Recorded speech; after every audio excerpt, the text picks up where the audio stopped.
Hi guys, welcome to your 10-minute yen that's actually going to be a 30-minute yen eventually, and I'll explain. The way I'm videoing these yen sequences is it's designed in a way that you can kind of take it at your own pace. So maybe you've got 10 minutes for yen today, and maybe you've got a full 30 minutes. So what I'm going to be doing is I'm going to be taking you through the series, getting you in the right position, and then I want you to be able to hit the pause button, set a timer, maybe you're holding each pose for a minute or two today, and maybe you're going to hold each pose for that full 3 to 4 minutes like we would do in a traditional yen class. If you were to hold each one of these poses for a full 4 minutes, this yen sequence would take you about 40 minutes total. Today, you'll notice this video is only 10 minutes long, and that's because I'm simply going to take you through the series, show it to you, so you can take it at your own pace. So welcome to your yen practice. I am so proud of you for being here. I know yen is not as popular as vinyasa, but it is so incredibly important. And be sure to check out my videos talking about yen and why it matters. But for today, we're going to begin in a child's pose. Bring your big toes together, your knees nice and wide, and you're going to walk your hands out forward and let your head rest on the mat. Not everybody is comfortable here. It might be that you need a block under your hips. It might be that you need a bolster under the chest. So get yourself comfortable, specifically, especially in a yen class, guys, because you never know how long, if it's not comfortable in the first minute, it's definitely not going to be possible for you to hold for 4 minutes, okay? So once you're here, let the arms go soft. We kind of have a tendency in child's pose to lengthen out and really, really stretch. In a yen class, I want you to just rest. So let the hips gently gravitate towards the heels. Let the shins rest into the mat. Let the forehead rest. Take a big breath in. And let it go. This is a great time to hit the pause button, holding as long as you can. Great job on that first hold, guys. Now we're going to head into a half frog shape. So go ahead and find hands are going to come underneath you, and we're going to make a half frog shape with the right leg bent first. So you're going to lay down on the mat. You're going to come all the way to the outer left edge of the mat, and you might need to place a towel or a blanket underneath this right knee. But I want you to walk the foot up. Use your foot to walk the knee up. Use your foot to help you. So you end up with your knee at a right angle. So you can stay here. We call this half frog. The left leg is extended. I'll show it to you on the other leg just so you can kind of see what I'm doing here. Yeah, there you go. All right, so from here, right knee's lifted, and then we're going to take a threaded needle by pressing into the left hand and bringing the right arm underneath your chest. Now, as you try to lay the right cheek down, it's pretty far from the mat, so it's probably going to feel more comfortable placing the left arm or a block underneath the side of the right head. So let's just make sure we're all in the same place here. The left leg is extended long. The inside of the right knee, shin, ankle into the mat. The outside of the right arm flat to the mat. The right cheek on the left arm or a block. Now that we're here, bring your awareness to letting go. Take a big breath in. Open mouth, exhale. Notice if you're holding on to that straight leg behind you, let it soften. The bent right knee, let it rest. Right shoulder, the neck. This is a great time to hit the pause button.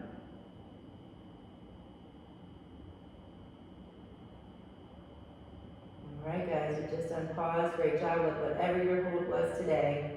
We're going to take this same pose on the other side. So start by lifting your head, bringing that left hand under the left shoulder. Gently drag the right arm out.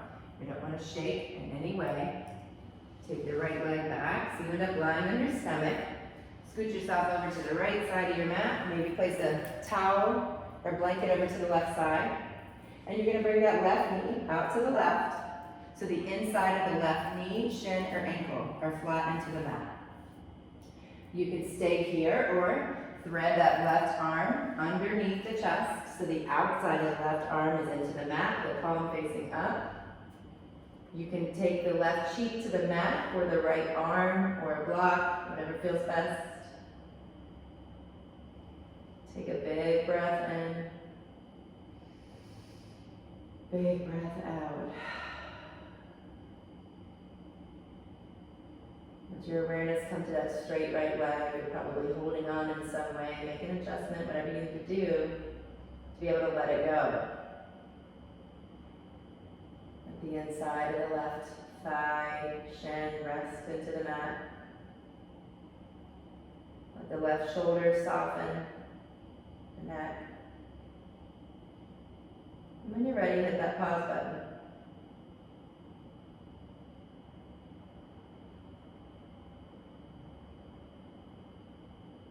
Great job with whatever hold you were able to achieve today. Release that head. Press into the right hand. Gently drag the left arm out from underneath you. And let your forehead rest on the mat while you just gently walk that left knee back. Now we're going to come into a full frog shape. Now this is kind of a notorious yen pose. And hopefully it's not your last yen video with me ever. But the idea is that your knees are nice and wide. So you're doing like a double of what we just did. So for most of you, you're going to want to put a bolster underneath your chest, okay? I don't have one here today, but a pillow, anything will do, maybe a couple of pillows.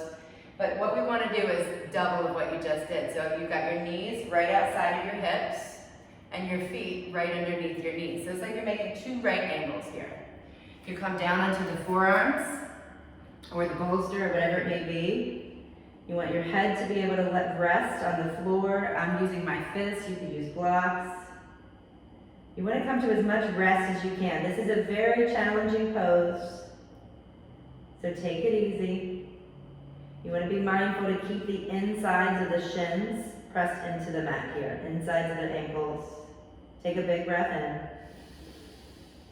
in. Open mouth, exhale.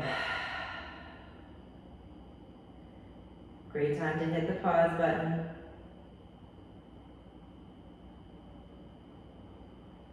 If you weren't able to hold that one quite as long as the others, you're not alone. It's an incredibly challenging pose. Give yourself some grace. Whatever you were able to do, I'm proud of you for giving it a shot. Lift the head, hands under the shoulders, lift the chest. And we're gonna very slowly begin to walk the knees underneath the body. Take your time. Now, you're on your hands and knees, turn back to the front of the mat. We're gonna take a couple of cat-cows here. So arch the back, breathe in. Round the back, breathe out. One more time, breathe in. One more time, breathe out.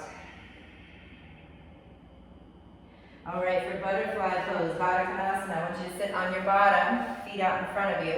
Now we just opened the insides of the thighs pretty good. So to stretch the outsides of the hips, I want there to be some space between the hips and the feet. So if you scoot the feet super close, you're gonna feel the inner thighs stretching. So bring the feet away, and I want you to shift the pelvis forward by grabbing onto whatever you can reach in the shins and lifting the heart forward and up. Feel the heart lift, that pelvis tilt forward. So you're feeling the sit bones grounded down, up through the crown of the head. Take an inhale, hinge forward from the hips. Exhale as deeply as you can go with a flat back. Take a full inhale here, and then let the chest round forward, let the heart drop, and let the head release. It's important when you take these forward folding postures that you recognize we've got fascial lines running from the heels all the way to the crown of the head. So when we release our head, most often we don't actually release it all the way. We kind of hold on without even realizing it. So when you come into these yen postures, when you've got the time to hold 3-4 minutes at a time, it's a great time to explore that connection of the heels to the head. Taking each exhale to gently release deeper into the pose. Go ahead and hit that pause button at any time, holding as long as you like. Before we move on to the next pose, I just invite you to notice how far you've come from when you first began in this pose to where you are now. Take one more breath in. Open mouth, exhale. Lift the head, lift the chest, lift the heart, and come on back to a seated position. Close. We're going to come to a reclined butterfly, Supta Baddha Konasana. So you're going to go ahead and lay back, keeping those soles of the feet together. Cactus the arms, chest open to the sky here. And it may be that you need to place blocks underneath your legs so that this pose is attainable. If it's feeling extremely uncomfortable, you are not alone. If either hand isn't touching the mat, you're not alone there either. Just do what you need to do to make it accessible for you. Bring blocks, blankets, towels underneath knees or hands. Coming to a place where you'll be able to hold this for 3 or 4 minutes at a time. Take a big breath in and let it go. Go ahead and press that pause button when you're ready. To come out of this pose, bring your hands underneath the knees, gently close them together. Draw the knees to the chest and gently rock side to side.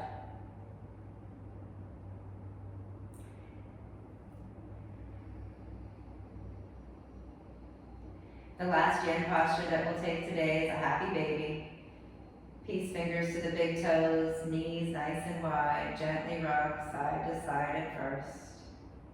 This is a little bit more active of a pose, but it's just really capitalizing on those nice warm hips that you've got here. Your knees are coming towards the mat on the outsides of the ribs, and your spine is flattening.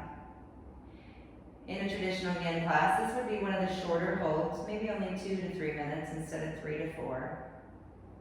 We're using this really as a moment to just ground you to the mat, help you prepare for a nice deep shavasana position. It's also a great way for you to come into the present moment, really feeling the entire back flat to the mat. Getting those feet and hips higher than your heart towards the end of your practice is a great idea as well. But when you're ready, from here we'll head into shavasana position. So this is where I'll leave you today. So I want you to come into a nice, comfortable place. Traditionally, the feet to the outer edges of the mat, the palms facing up. But that doesn't mean that's comfortable in your body.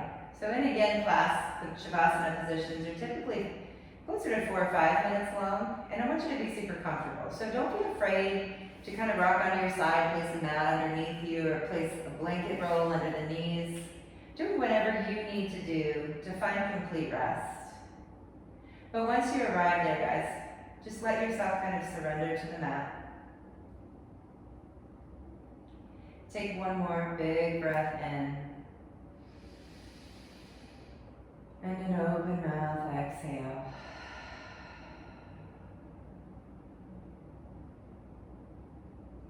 Find rest, yogis.